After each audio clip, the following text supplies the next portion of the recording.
Já aviso logo com aquele sorrisão que vocês sabem que eu tenho. Ramagem vai falar pra caralho. Eu tô feliz com essa porra. Mas enfim, eu não quero estragar a festa. Festa tem horário pra começar, né? Puro suco do Brasil, meu irmão. O negócio é incrível. Eu tenho como afirmar que eu tenho provas de que o acidente do filho do Alckmin foi o que fez mudar o PSDB? Não, não tenho. Não, e eu queria só voltar na questão do Ramagem, porque é sintomático, né? Você está vivendo uma situação do Brasil tão terrível que as pessoas estão tendo que se exilar. Pessoas que não cometeram crime para não serem justamente presas. A gente tem que reforçar isso. A gente tem que relembrar as pessoas isso. Hoje, hoje, então, que é um dia simbólico, né, da perseguição a opositores políticos no Brasil, que é o dia que completa 2 anos da morte do Clezão, uma morte triste, uma tragédia, né? Alguém que estava sob a tutela do Estado morreu, e a única coisa que a gente ouviu sobre isso mais diretamente foi o Barroso falando que era normal. Era normal, né? Morrer de pessoas. Quando morrer alguém no sistema carcerário. No sistema carcerário, que era normal isso. Então é completamente absurdo a situação que a gente vive hoje. A gente não pode aceitar com normalidade, tá? Muita gente vai falar na velha mídia, ele fugiu, ele é um foragido. Não, ele se defendeu. Defendeu a ele e a família. Se protegeu das injustiças. Né? Exato, essa é legítima defesa mesmo, é você defender-se. Contra o Estado, o que você vai fazer? O que você pode contra a máquina pública? O que você pode contra a força policial inteira, o judiciário todo, hoje em dia, o próprio executivo? E aí você vê a falência do país, porque a gente está falando de um deputado federal, que só poderia ser preso em caso de crime flagrante. E mesmo assim, eu acho que só alguns tipos de crime. Então, inafiançável. Então, assim, é completamente absurdo o que a gente está vivendo. De um deputado federal, tá, que teve uma votação expressiva, inclusive, ter que exilar-se do seu próprio país para não ser preso injustamente. Se isso não é ditadura, eu não sei mais o que é. Não sei mais o que é. E aí, aqui tem um ponto importante, porque o Ramagem, eu digo mais, ele não está protegendo-se apenas. Ele está indo para um lugar livre para poder ter munição contra os seus algozes. Exato. Porque o Ramagem não irá deixar de abrir a boca. Já aviso logo com aquele sorrisão que vocês sabem que eu tenho. Ramagem vai falar pra caralho. Eu tô feliz com essa porra. Mas enfim, eu não quero estragar a festa. Festa tem horário para começar, né? Tem toda uma preparação. Dia e hora, né? Tem dia e hora. Esse negócio de festa todo dia não existe. Então, teremos a festinha na caixa de Pandora. Magmico, se anima aí, Magmico. Ele tá animadão, ele tá feliz pra caralho. Tava meio caidinho. Não, fica aqui, garoto, ô macaco do caralho. Então, daqui a pouco vai tocar o terror. Então, aí teremos isso, né? Mas dentro dessa perspectiva, é importante que você entenda essa perspectiva que eu estou trazendo aqui para vocês, porque a imprensa não traz. A imprensa está dizendo para você que nós estamos com um governo normal, como se nós estivéssemos dentro de uma disputa eleitoreira comum, de um grupo político que assumiu o poder democraticamente, por meio do voto, como se todas as coisas estivessem funcionando no Brasil. Estão funcionando de modo errôneo e equivocado, por uma visão ideológica, mas está tudo normal no Brasil, né? É isso que a imprensa pinta para você. A imprensa não, a velha imprensa, essa que perde na audiência para nós todos os dias. Então essa velha imprensa, ela vai dizer o quê? Não, são problemas como todos os outros problemas que nós já enfrentamos na nossa república, com altos e baixos, problemas econômicos, problemas educacionais, problemas de segurança pública, não existe paraíso na terra. Não é isso que está acontecendo no Brasil. Não é. O Brasil vive um regime de exceção. Você tem um estado de exceção hoje no Brasil. A lei não vale mais nada. E o mero questionamento hoje tornou-se crime. Crime. Então, o que está em jogo em relação a Ramagem, Jair Messias Bolsonaro, processo eleitoral, crime, o tal de atentado contra o Estado Democrático de Direito. O que está em jogo é que o penúltimo grupo a querer questionar o processo eleitoral brasileiro teve consequências cruéis. O filho do Alckmin, ele morreu e o PSDB parou de falar de fraude nas eleições ou de ausência da capacidade de auditoria das urnas ou de ausência de capacidade de auditoria do processo eleitoral brasileiro. O PSDB em 2015, você que é novo, você que está acompanhando agora a política, deixa eu te lembrar uma coisinha. Eu tinha uma empresa no Brasil chamada Terça Livre. Hoje, graças a Deus, estou no projeto de Luiz Ernesto Lacombe e Marcos Cardoso, que é o projeto Timeline. São duas coisas distintas, mas quando eu tinha a minha empresa Terça Livre, ela começou como um simples perfil, uma página no Facebook, em novembro de 2014. Então, 14 de novembro de 2014. O Ítalo acho que é 18, a gente fica até na dúvida, a gente tem que ver direito, por isso que completou 11 anos de Terça Livre. Então a gente não sabe, se o Marcos puder dar uma corridinha, é só pegar a placa para mostrar para o pessoal. Então o Terça Livre começou como uma página de Facebook e a gente utilizava o Hangout do Google para poder fazer transmissões de análises filosóficas, de temas mais aprofundados. A segunda live do Terça Livre foi sobre as substâncias separadas da matéria, um tema filosófico que eu me encanto, eu sou apaixonado, mas a gente percebeu que a gente não ia ficar falando com ninguém. Então a gente percebeu, nós temos um desafio aqui para vencer. O povo brasileiro não entende princípios básicos de lógica, não tem senso das proporções, não tem domínio linguístico, falta conhecimento histórico, falta análise dos fatos atuais com uma leitura honesta e séria. E essa plaquinha aqui era a do Terça Livre. Então vocês estão vendo aqui, 1 milhão, placa dourada, né? Então eu quero uma dessa aqui para Timeline, para o Lacombe ficar feliz. Eu conto com vocês para a gente poder ter essa plaquinha aqui. Então por isso eu quero que você se inscreva no nosso canal aqui na Timeline. Pois bem, quando iniciamos, os primeiros nomes a serem entrevistados pelo Terça Livre foram o professor Olavo de Carvalho, Bené Barbosa, ainda no ano de 2014. Começou, então, uma onda de manifestação, nós estávamos acompanhando de perto o processo eleitoral, e janeiro, fevereiro, março, a coisa ficou quente, e aí em março teve manifestação em Copacabana, que eu ajudei todo o pessoal que estava organizando a manifestação de Copacabana. Não existia ainda o tal do MBL, Movimento Brasil Livre. Existiam algumas pessoas que estavam pegando o Movimento Brasil Livre de um pastor, um filho de pastor, que fazia um trabalho sensacional com jovens em periferia, ensinando o que era o livre mercado para esses jovens. Então ele falava contra o aborto, falava contra temas socialistas, e depois apareceram ali aquela molecada que dominou e roubou o MBL para eles, que foi o Renan Santos, o Kim Paim e aquele outro menino que eu esqueci o nome dele, que é irmão Mamãe Caguei. Não, esse vem depois. Vem depois? O Salsicha lá, sei lá como é o nome dele. Né? Não, o Luciano Ayan depois ainda.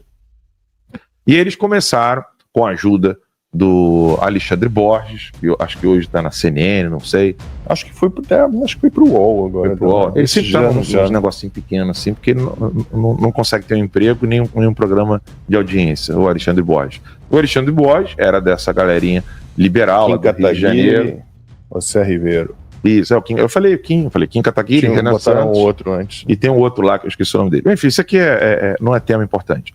E aí, eu ajudei então a fazer o 12 de março, a manifestação no Rio de Janeiro, que foi de lá que eu falei no microfone alguns jargões que são usados até hoje em manifestação. A nossa bandeira jamais será vermelha e eu vim de graça. Fui eu que falei no microfone na manifestação em Copacabana. Quando a gente começou a entrevistar algumas pessoas, né, nós entrevistamos então Carlos Sampaio, do PSDB, E ele deu exclusivas para o Terça Livre, coisa que ele não tinha nem falado com a imprensa ainda. Então, o Carlos Sampaio, que era para ser, então, o ministro da Justiça do Aécio, caso ele ganhasse as eleições de 2014, ele começou a bater de frente e criticar o processo eleitoral brasileiro, dizendo que ele queria auditoria do processo eleitoral brasileiro. Não é auditoria das urnas, auditoria do processo eleitoral brasileiro. Ou seja, queremos uma auditoria independente que possa repetir todo o processo eleitoral e entender se houve ou não fraude eleitoral. Quando o Carlos Sampaio começou a bater nessa tecla, o PSDB se dividiu numa ala distinta dos antigões. Então, a ala da galera antiga do PSDB, que queria abafar o caso, deixar a Dilma como presidente, era FHC, Aloysio Nunes e Serra. Do outro lado, tinha o Aécio Neves, Carlos Sampaio, Rogério Marinho, do PSDB, e de meio que sem saber para qual lado iria, o Alckmin, né? Que à época, se eu não me engano, era governador de São Paulo. Pois bem, o que aconteceu? Aconteceu que o Alckmin seria o ponto decisivo desses dois grupos para ver qual dos dois iria prevalecer. Se iria prevalecer o grupo de Fernando Henrique Cardoso, Aloysio Nunes e José Serra, ou o recém-grupo dentro do PSDB, que era Rogério Marinho, o Carlos Sampaio, o Aécio Neves e aquele que criou o Podemos. Qual é o nome dele? Aquele que parece um ator pornô. Qual é o nome dele? O criador do Podemos, que é viadão. Qual é o nome dele? Do Paraná? O Álvaro Dias? Álvaro Dias, isso aí. O Álvaro Dias. Então, tinha esse grupo aqui. E aí, o que aconteceu? O Geraldo Alckmin, ele seria a balança que iria pesar, ia decidir qual dos dois grupos iria ditar qual seria o rumo do trabalho político do PSDB no Congresso, que à época era o maior partido, né, ou o segundo maior. Não lembro se o PT já era o maior, se eles eram o maior. Eles é quem dominavam o cenário político. Óbvio, você tinha ali aquela eminência parda que era o MDB, que ainda era PMDB à época, mas o MDB iria apoiar um dos dois lados. Tanto é que o impeachment sai com quem? Quem aprovou o impeachment? Qual foi o presidente da Câmara aqui? Eduardo Cunha. Eduardo Cunha de qual partido? Ele era do MDB. MDB. Né? MDB. Então, o MDB é quem iria ditar, né, o apoio o dos lados, mas o Alckmin ia ser o fiel da balança. Você vai para cá ou você vai para cá?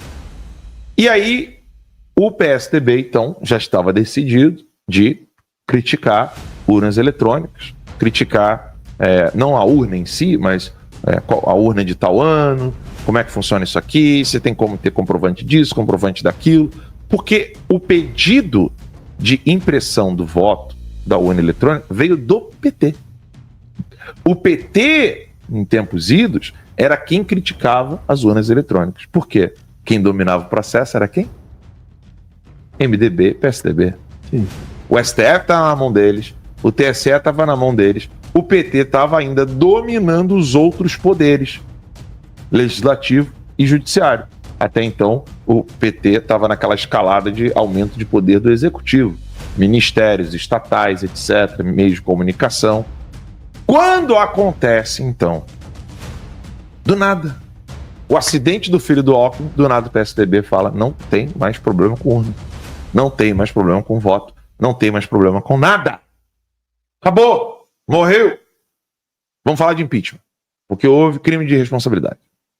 E aí eles mudaram, cooptaram o MBL, sobretudo por meio do MDB. Eles pegaram o MBL porque o instituto do MDB... Qual é o nome daquele cara lá do Rio, que é o cabeça do MDB lá do Rio? Eu tô falando tudo de memória, tá, gente? Tem nada que eu não tô com nada anotado. Quem é o cabeça do MDB no Rio hoje é o Moreira Franco? Moreira Franco, obrigado, é isso aí. Então, o Moreira Franco usa o instituto para poder levantar o nome do seu queridinho. Meu nome é Trabalho. Meu nome é Trabalho, né? Então, Moreira Franco, ele empurra o genro dele. Quem é o genro do Moreira Franco? O genro do Moreira Franco. Você não sabe quem é? Esqueci.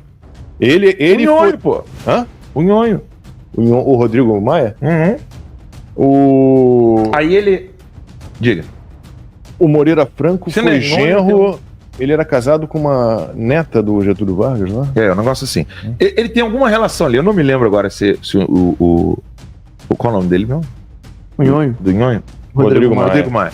Eu não me lembro direito qual é a relação, mas existe uma relação entre o Moreira Franco e o Rodrigo Maia. E aí o que acontece? O MBL então recebeu a missão de abafar o problema do processo eleitoral, falar de impeachment apenas. A mesma conversa hoje da anistia, sabe como é que é? Vamos tentar o que dá. Vamos fazer o que dá aqui. Porque o processo eleitoral não dá, vai dar uma merda do caralho. A gente vai dizer que o Brasil não tem mais eleição. Vai dar uma merda muito grande. E aí, o MBL, junto com o MDB, vira e fala, vai ser impeachment. E do nada o PSDB topa. A data que muda isso é o acidente do filho do Alckmin. Eu não tenho como afirmar, nem negar, nem provar e nem dizer que é impossível dizer que o acidente do filho do Alckmin mudou a mentalidade do PSDB. Eu estou trazendo para vocês aqui fatos históricos, uma linha do tempo. O momento em que o PSDB fala não iremos mais questionar nada do processo eleitoral brasileiro, esse momento acaba, ou melhor, inicia, né? Não vamos mais questionar o processo eleitoral brasileiro, ele inicia após o acidente do filho do Alckmin. Acidente cujo o perito que fez a perícia do acidente do filho do Alckmin foi condenado por falsear a perícia. Porra, Brasil. Puro suco do Brasil. Puro suco do Brasil, meu irmão. O negócio é incrível. Eu tenho como afirmar que eu tenho provas de que o acidente do filho do Alckmin foi o que fez mudar o PSDB? Não, não tenho. Eu tenho como afirmar que não tem nada a ver uma coisa com a outra? Também não tenho. Porque é tudo nebuloso no Brasil. Não existe mais jornalismo sério, né? A gente tem jornalismo do Bolsonaro andando de jet ski, o Bolsonaro atrapalhando baleia, o porteiro do Bolsonaro, que não tinha porra nenhuma a ver com nada, e a Globo insinuar que o Bolsonaro estava por trás do assassinato da Marielle. Então, assim, nós não temos jornalismo. O jornalismo está aqui no exílio, trazendo para vocês os fatos. O que nos falta hoje é que são meios, tá? Coloca aqui metade da equipe da Globo, do jornalismo da Globo, que está, não jornalistas, mas a equipe que está fazendo trabalho sério, gráfico, vinheta, gráfico durante o programa, com o Lacombe como diretor-geral do jornalismo. Vocês vão ver o trator passando no jornalismo brasileiro se vocês colocarem esse dinheiro no colo do Lacombe. Mas os assinantes já estão fazendo isso porque a gente vai ter esses meios em breve. Então nós não temos jornalismo hoje e por isso nos faltam meios para poder investigar. Gente para procurar os documentos, gente para pegar pronunciamentos do PSDB antes e depois do acidente do filho do Alckmin, pegar postagens do Carlos Sampaio antes e depois do Alckmin, antes e depois ata de reunião de grupos do MBL ou do MDB ou coisa do tipo, mostrando essa mudança de mentalidade, dizendo não vamos mais falar do processo eleitoral brasileiro, vamos falar de impeachment de Dilma Rousseff. Falta ainda meios para a gente poder investigar isso tudo. O que aconteceu então? A gente teve uma mudança e aí ninguém mais falou do processo eleitoral, a não ser a direita. Então sai de cenário o MDB, que ficava ali só por trás dos bastidores da decisão que fosse tomada. O PSDB estava dividido em dois grupos e o grupo que queria questionar o processo eleitoral brasileiro então se cala. O PT então de jeito nenhum quer tocar no assunto. Só sobrou Bolsonaro e os seus apoiadores falando o quê? Do processo eleitoral.